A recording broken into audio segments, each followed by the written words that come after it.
आज हम लोग पंचकुला के सेक्टर 15 के स्कूल में पहुंचे हैं और आज से ही हमने पंचकुला से एक नया थीम स्टार्ट किया है कि हम कुछ स्कूलों को जोड़कर कंपाइल करके एक कार्यक्रम शुरू करेंगे जिसमें हम बेटियों को साइबर क्राइम अवेयरनेस बताएंगे, क्योंकि पिछले दिनों के जो क्राइम देखते हुए जो साइबर से रिलेटेड ज़्यादा थे, इसमें हम स्पेसिफ़िकली एसीपी या जिस डिस्ट्रिक्ट में एसपी हैं उधर डीसीपी ऐसे लेकर हम कार्यक्रम की शुरुआत कर रहे हैं।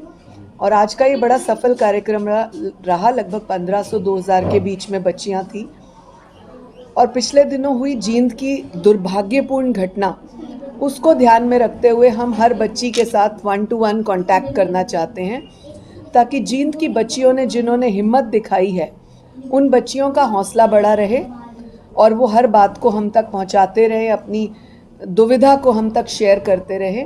इसी तरह जितनी भी बच्चियां हमको सुनती हैं, हम उनके स्कूल्स में जाते हैं तो उनके हौसले में कमी ना आए, वो डरे ना, निडर ना बने, डर के मारे, डरावे के मारे शिक्षा ना छोड़े, ब्लैकमेल ना हो, उनका कॉन्फिडेंस लूज़ ना हो, पढ़ाई में कहीं ना पीछे रह जाए या पढ़ाई छोड़कर ना चली जाएं, या उससे भी अधिक अपने आप को, जैसे कि कई जगह पर सुनने में आया था और हमने देखा, अपने जीवन का अंत कर देती हैं टेंशन की वजह से, ट्रॉमा में चली जाती हैं।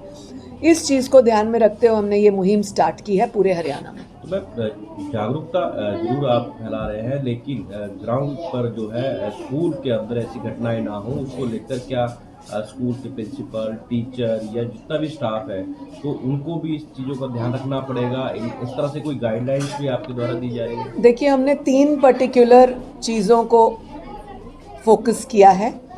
एक तो जिस डिस्ट्रिक्ट में हम जाएंगे वहाँ के डीईओ हमारे साथ रहेंगे ताकि सारे स्कूलों को एक जो है एक दिशा मिले कि उनका जो मेन ऑफिसर है वो इस मुहिम में जुड़ा हुआ है और लापरवाही ना हो। जिस स्कूल में भी हम कर रहे हैं, या 2 या 3, 4 जितने भी स्कूल उस क्षेत्र के मुताबिक जुड़ पाएंगे, उन सब की प्रिंसिपल्स होंगी। और एक और चीज़, जो हमारे हरियाणा में 22 ज़िलों में केवल 16 हमारे पास साइकोलॉजी काउंसलर हैं, उनको भी हम बढ़ाने का प्रयास करेंगे कि मुख्यमंत्री जी को कहकर कि और क्षेत्रों में साइकोलॉजी काउंसलर भेजें। परंतु जिन क्षेत्रों में हैं उनको हम एक 2 दिन का ट्रेनिंग सेशन देंगे कि किस प्रकार से आपको बच्चों की साइकोलॉजी को फिडल करना है, उनको बोलना है, उनको डेप्थ तक उनके साथ जाना है ताकि उनकी हिच ख़त्म हो। वो अगर कोई बात अपने माँ बाप को, टीचर को, पुलिस को, महिला पुलिस को, किसी को नहीं बता सकते तो एटलीस्ट साइकोलॉजी काउंसलर उनकी उस बात को बाहर लेकर आए कि उनका डर ख़त्म हो। तो ये एक प्रोफेशनल ट्रेनिंग सेशन हम उनको कराएंगे और सीनियर साइकोलॉजिस्ट से, जिससे कि वो बच्चे के साथ इंटरेक्शन बड़ी प्रैक्टिकल लैंग्वेज में, बहुत ज़्यादा किताबी चीज़ों को छोड़कर एक 1-to-1 जो डेली लैंग्वेज होती है, यूँ कहें कि लेमैन लैंग्वेज होती है, प्रोफेशनल बात करें ताकि उनकी बात को समझ लें।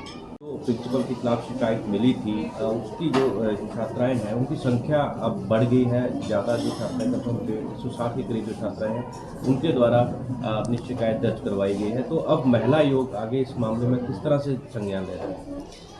देखिए, वो दुर्भाग्यपूर्ण घटना थी, मैं बार बार इसको कहती हूँ, क्योंकि उसमें एक प्रिंसिपल और एक टीचर का नाम भी सामने आया था जिसके खिलाफ हमने कल कार्रवाई के आदेश भी दिए हैं।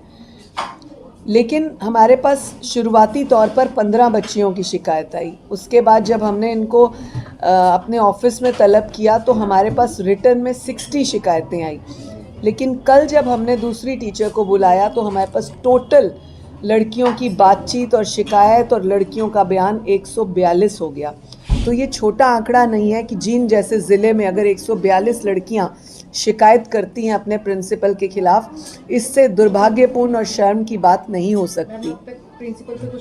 प्रिंसिपल अरेस्टेड है, वो बंद है, पॉक्सो एक्ट है उसके खिलाफ, और अब हम केवल दूसरी लड़की के जो टीचर का नाम सामने आया है, एक बच्ची ने लिखित में भी दिया है, मतलब एक बच्ची ने लिखा है, बाकी उसके साथ हैं, उसमें उसने प्रॉपर लिख कर दिया है कि मेरी हिस्ट्री टीचर हमारे स्कूल की, जो कि हमें प्रिंसिपल के पास ले जाती थी और हमें इस तरह से कहती थी, उसको भी हमने कल तलब किया और उसके खिलाफ सख्त कार्रवाई होगी, जल्द FIR दर्ज होगी। तो मैम इतना लंबा समय भी हो चुका है इस मामले को लेकर, तो बीच में किस तरह से कार्रवाई रही, कहाँ कमी रही जो इतनी देरी से जो है प्रिंसिपल की गिरफ्तारी हुई? देखिए, बच्चियों को प्रॉब्लम तो लगभग 1 साल के आसपास थी, क्योंकि जो बच्चियों की शिकायत हमें टीचर के नाम से मिली है, उस टीचर के बारे में भी बच्चियों ने कहा है, जो डेट हम पढ़ रहे हैं, कि वो टीचर को यहाँ स्कूल छोड़े हुए 4 महीने हो गए, परंतु वो टीचर हमारे साथ ऐसा करती थी। यानी आज वो टीचर को छोड़े हुए 14 महीने हो गए, और जब बच्चियों ने ये पत्र लिखा था तब टीचर को छोड़े हुए 4 महीने हुए थे। इसका मतलब 1 वर्ष से ये मामला चल रहा था, लेकिन बच्चियां नादान हैं, उनको पता नहीं था कि हमें कहाँ कांटेक्ट करना है। अल्टीमेटली उन्होंने प्रधानमंत्री कार्यालय, मुख्यमंत्री कार्यालय, राष्ट्रपति कार्यालय, सबको ये पत्रक भेजा, जिसकी एक कॉपी हमारे पास भी आई और हमने उसके ऊपर वर्किंग स्टार्ट की। तो आगे मैम क्या एक्शन रहेगा इस मामले को लेकर? हम हर बच्ची को आप चैनल के माध्यम से, मीडिया के माध्यम से आगाह करते हैं, सलाह देते हैं, जागरूक करते हैं, कहते हैं बार बार कि किसी भी तरह से डरने की आवश्यकता नहीं।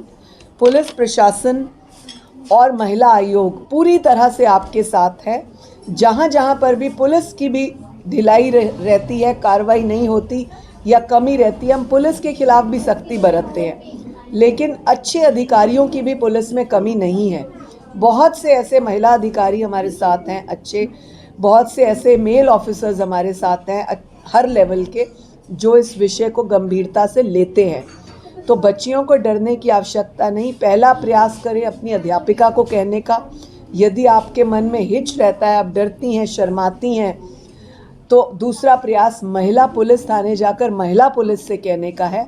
यदि आपको लगता है आप वहाँ पर भी बात नहीं कर सकती, अपने परिवार में भी नहीं बोल सकती, तो हमने अपने नंबर्स वेबसाइट पे डाले हुए हैं, मेल ID डाला हुआ है ayogmahila@gmail.com। आप किसी भी तरीके से हमको कांटेक्ट कर सकते हैं।